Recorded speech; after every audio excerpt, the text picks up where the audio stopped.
Introduction to the Gospel of Mark. The Gospel of Mark delivers the good news about Jesus like a reporter. Non-Jewish readers, and especially those in Rome, needed to hear the whole story about Jesus. They needed to know the facts surrounding his life, death, and resurrection. So Mark outlined the life events and actions of Jesus. Details of interest to Jewish readers are left out. There's no genealogy to prove Jesus' right to the throne of David, and there's little criticism of Israel's religious leaders. In contrast, Matthew's Gospel reasoned with Jewish minds to prove that Jesus was the promised Messiah of the Old Testament Scriptures.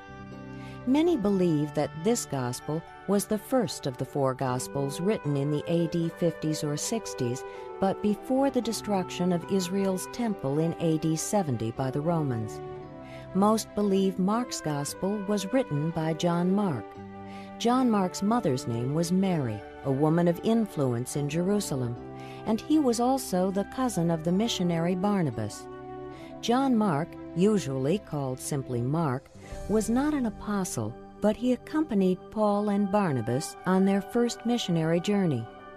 Mark makes it clear that Jesus entered history as a servant, a suffering servant. He came not as a conquering king, but to sacrifice his life. 1/3 of this gospel story is used to tell the events of Jesus' last week on earth, including his death and resurrection.